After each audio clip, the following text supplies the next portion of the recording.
Hey up and welcome to another episode of Last Cast. Today you join us for another instalment of the feeder fishing coaching sessions that I'm doing with Tom. Like I say, in the previous one that you can view, we'd pretty much just done a bit of an intro into the casting side of it, fishing with a traditional cage feeder and chucking sort of 30-40 metres.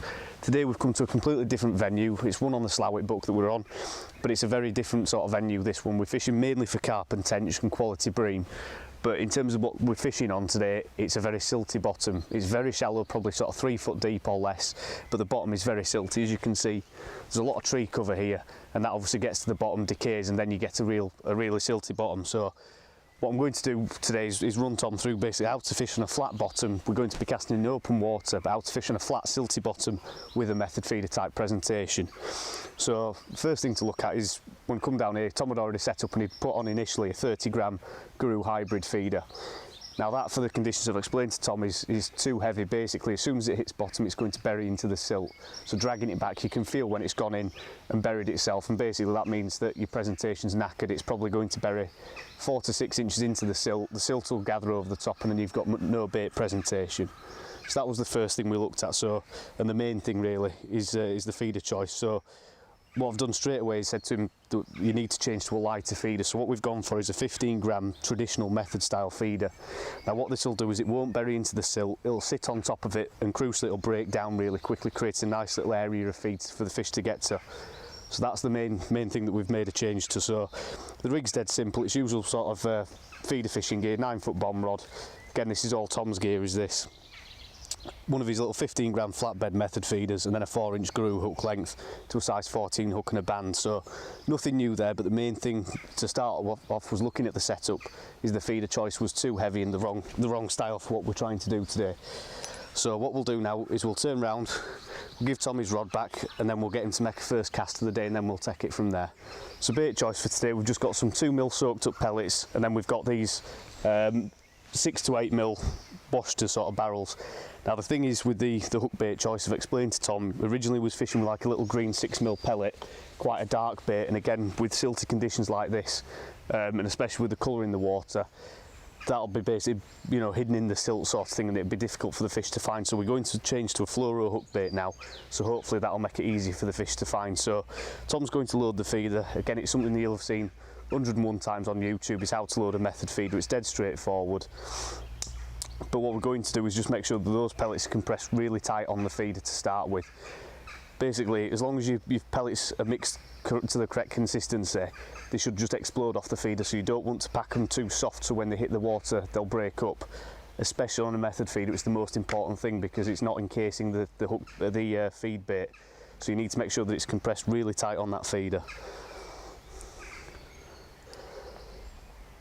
So what he'll do, as you can see, he's putting first fill on the feeder, which is going to put on rock hard. Then he'll put the hook bait on top and then put the second fill on top of that. So it's basically double skinning the feeder. So is it hook bait first, or? Bit of bait in the bottom and then the hook bait on top, and then fill the mould again.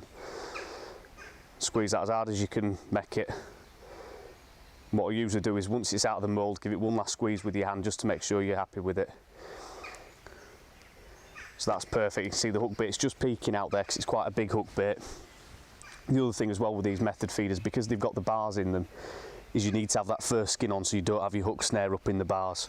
So that looks perfect, and we'll go for the first chuck.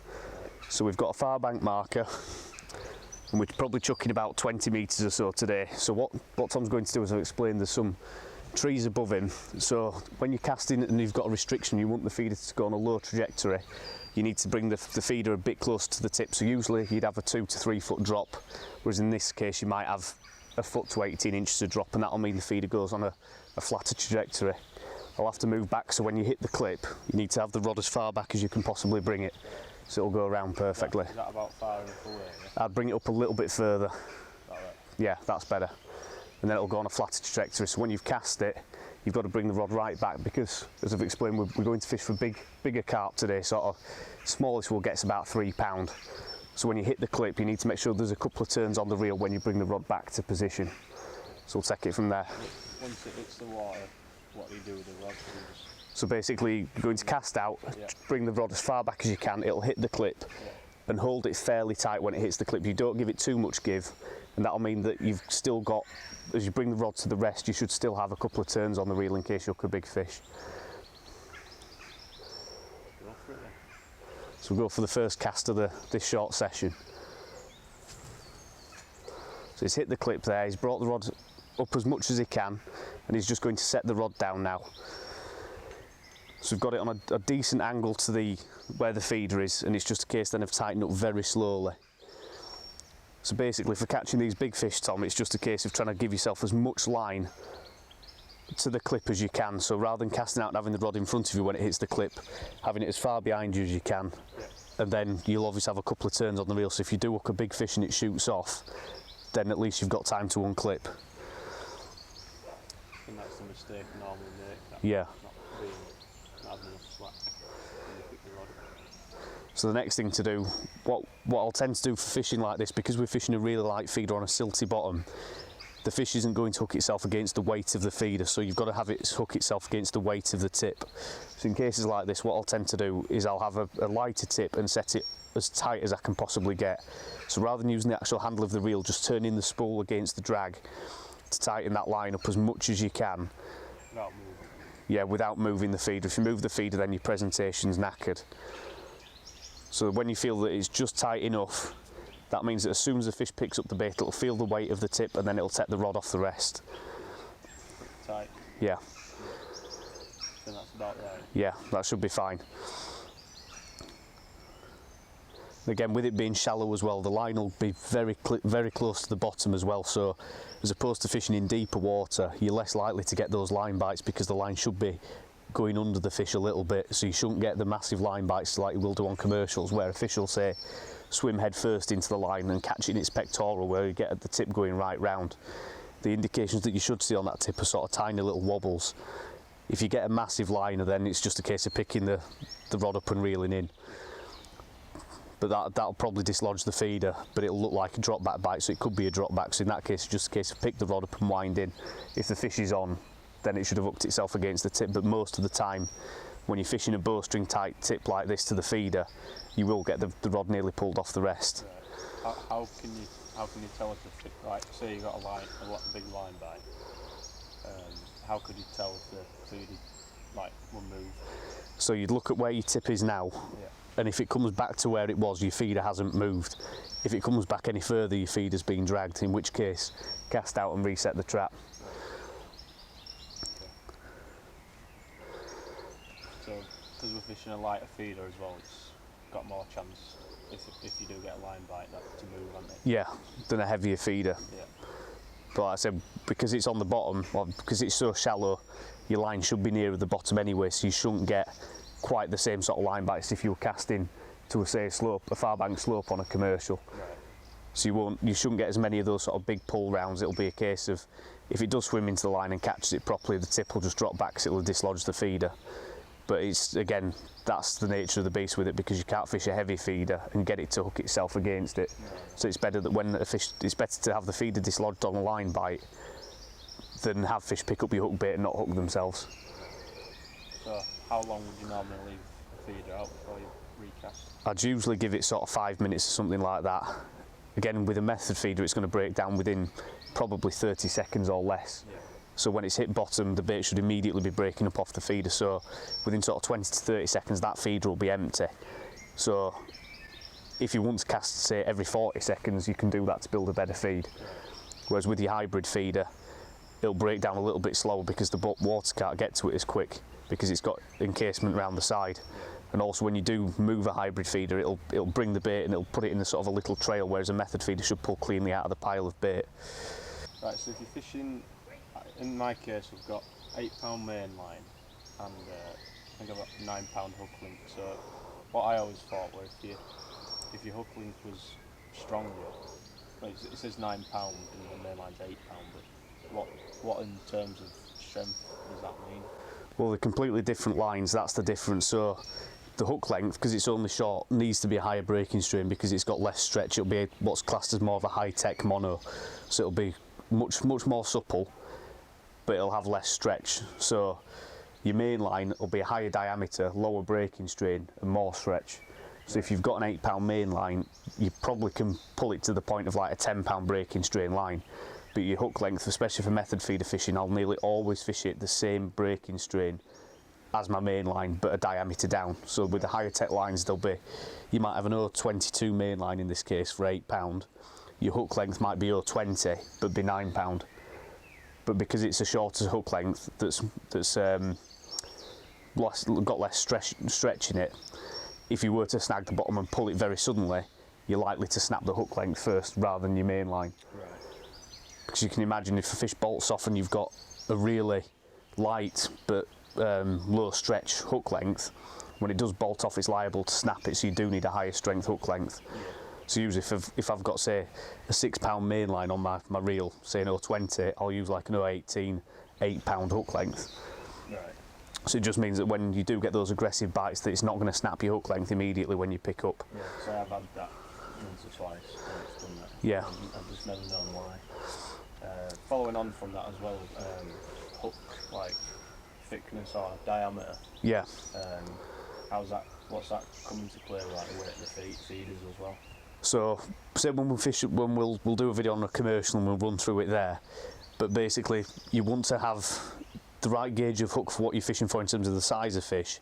But when it comes to getting the fish to hook themselves against that hook, if you've got a really light feeder and a slack line and a really thick gauge hook, then that's not going to set the hook into the fish. So in this case we've got a very light feeder, a heavy gauge hook, so you need a tight line for the fish to hook itself against. Yeah. So you've got to imagine that the thickness of the wire is how hard something's got to pull to set that hook into the fish. So if you've got, say, a really thin hook, you could get away with a light feeder and not a very tight line because it's easy for that hook to go into the fish. Right, so basically the heavier the feeder, the thicker the hook you can use. Generally, yes, and that's on a slacker line. Right. If you're fishing a light feeder with a heavy hook, you need a tight line to it for the fish to hook itself. Right. Reckon it's time for a recast. It probably will be, yeah. In about 5 minutes, haven't it? So do that then. So now it's just a case of repeating the process, making a few more casts, and hopefully that'll bring a few fish into the peg.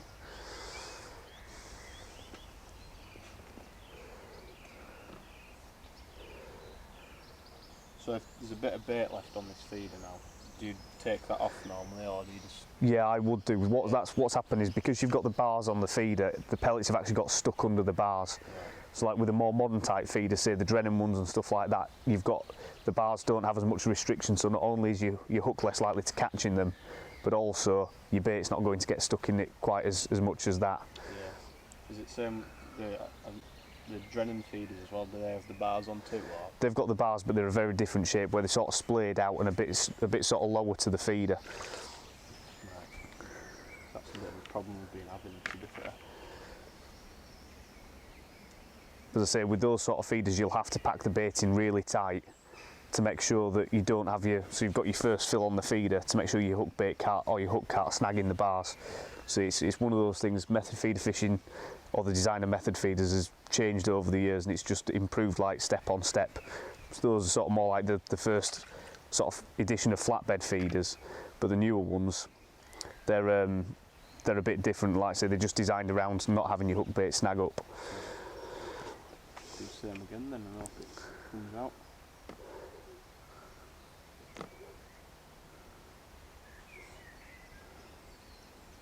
So does the hook bait always go bang in the middle of the feed? Yeah, I try to put it bang in the middle of the feeder. So what I'll do when it's in there, I'll just press it down into the pellets a little bit, and that's perfect then.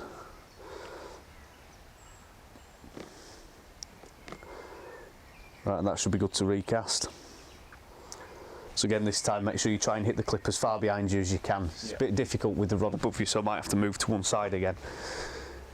So not much line out. Yeah, so about 18 inches of line out between the tip and the feeder.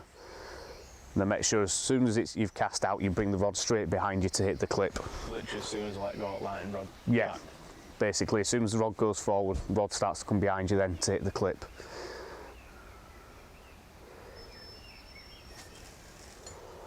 Much better. So you can see there how there was a nice big bow in the line. When the feeder hit the surface, there was a nice plop, but your line was still in a nice bow over the top, which tells you you've got plenty of line then to tighten up to it. Yeah. the right spot as well. Yeah. So like I say, you get a much better feel for tightening the line by just rotating the spool itself with your fingers rather than using the reel. So do you just do that as soon as it rolls in?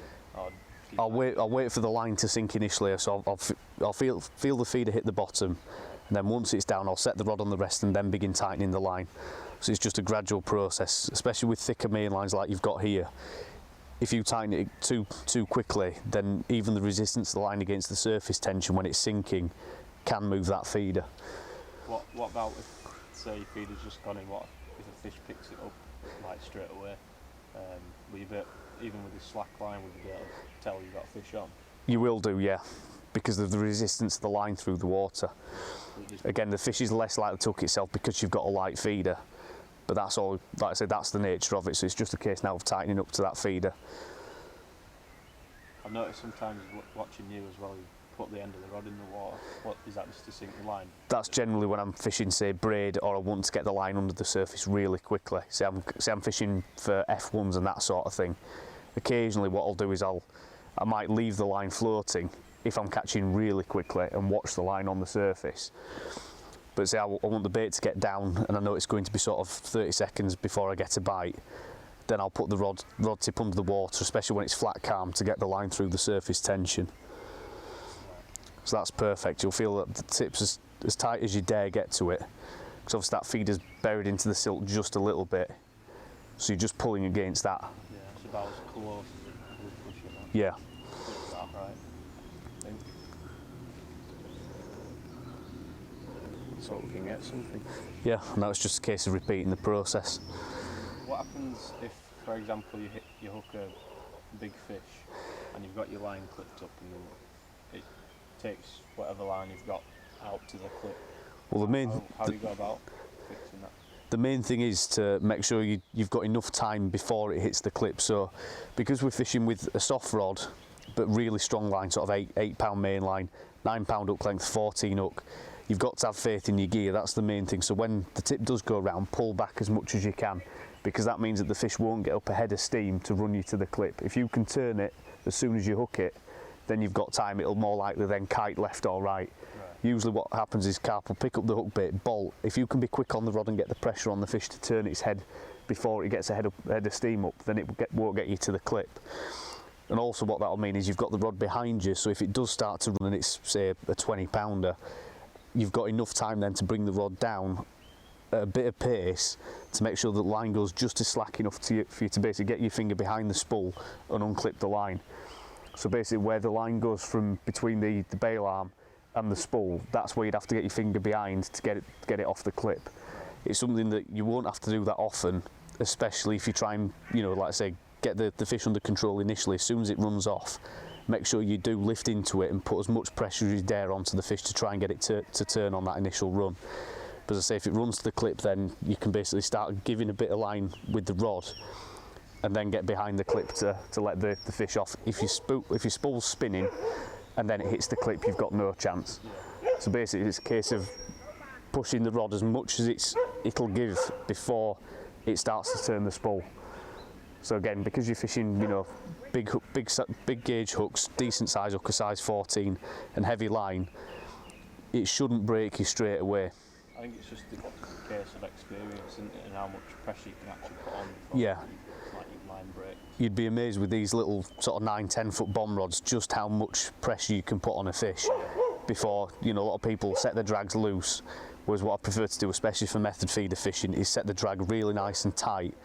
So if the fish does start to run and it does get up ahead of steam, it's probably going across either way rather than directly away from me. So I can just slacken the drag off that little bit to preserve the hook hold. Like I say, the initial run's the main thing you need to stop by bringing the rod right behind you, pulling back as hard as you can. As soon as that fish tries to turn, there's pressure on it to start to bring it back towards you. But we'll see if that happens, because you never know, there's a chance of a big one in here, so it'll be a case of putting it into practice in a very rushed format. It's the only way you can learn though. Exactly. Right, so that was a quick half-hour sort of tutorial We've not had a fish in that time frame, but hopefully we've run through a few bits and bats regarding the method feeder fish, and more importantly, hopefully Tom's picked a few things up. And like I said on the previous one, it's just a case of building his experience on this, getting him in sort of the different aspects of feeder fishing and starting to understand how it all works. So what we'll do now is we'll fish on for another sort of half an hour or so. Right, following on from what Ada's taught me, I'm going to try method feeder on my own today. I've clipped up to this margin over here because it looks pretty good for a bite, I think. So I'm just going to try and get a few out really and just put into practice what Aidan's taught me. I've using the same rig as last time, just 20 gram feeder. I've just changed bait, I'm just using a normal pellet this time. I had a 8mm wafter on last time. But I think the problem while there was we didn't really have enough time. It was a bit of a rushed thing. So I didn't really have enough time to make a proper swim, or a bed of bait on bottom or anything. So I've got about 3 hours today, so should be able to build swim up a bit and hopefully just get a few fish out. So we'll see what we can do. Right, I'm going to go for the first cast now, just down into the margin, where I said earlier. I don't know if it'd be better to do it underarm here, but I've struggled doing that. So we'll just do it all around for now. It's pretty deep here as well, compared to the last place we fished, where I did the training, if you like.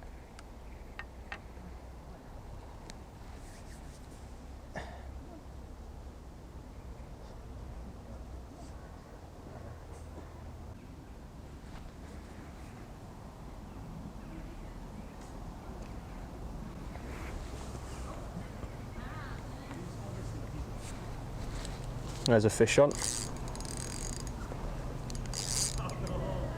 That didn't take long.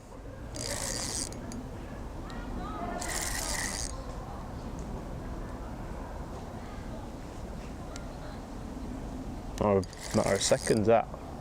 30 seconds into a fish already.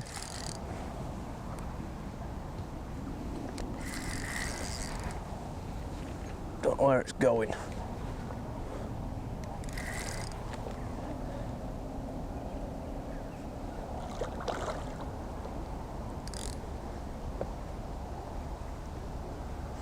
Looks like a reasonable fish. It's plodding about a bit. Some nice swirls.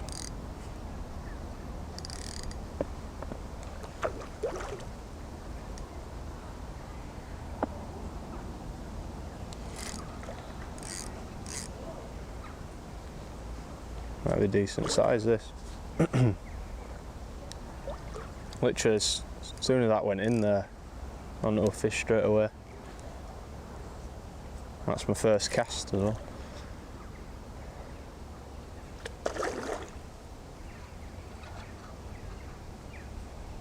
Or its second.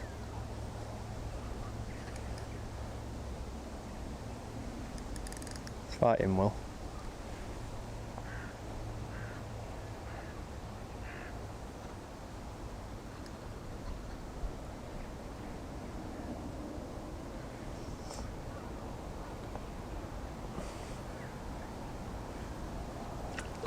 Mirror. Looks like a nice one as well.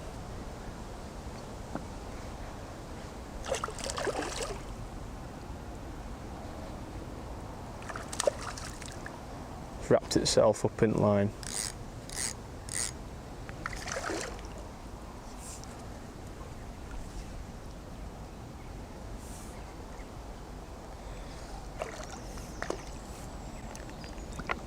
Oh, well, there we go. We're off the mark. It's a beauty as well.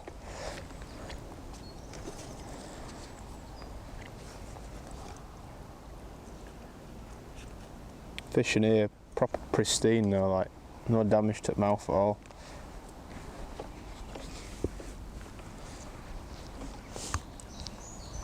There we go.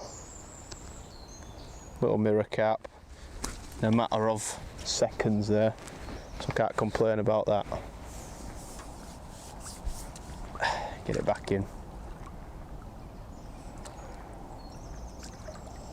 There he goes. Nice one.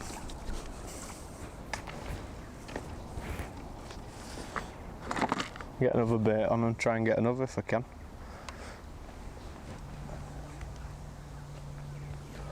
Right, well I'm just going to get some bait put on my feeder now.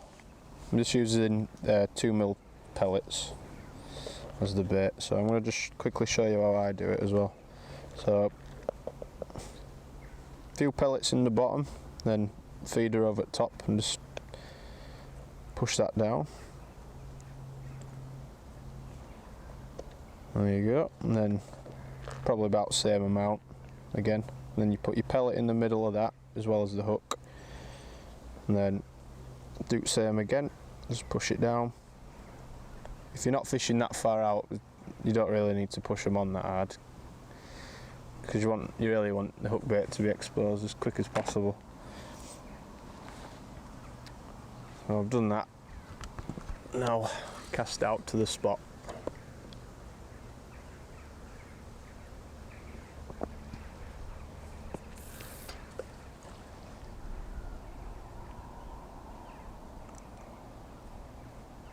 Sink the line.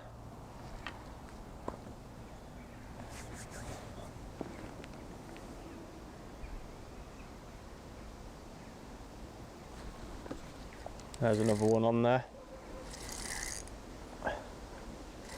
Doesn't even feel like a carp, this one. What have we got? Is it a skimmer? It is. They all count.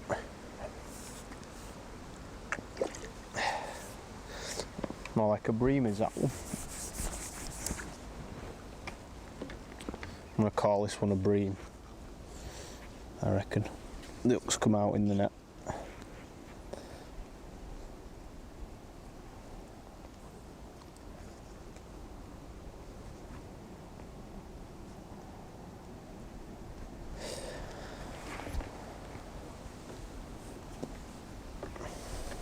Take a look at him. There we go. Nice little skimmer. Not a carp, but it's a fish, so it shows method's still working. And they all count in the end.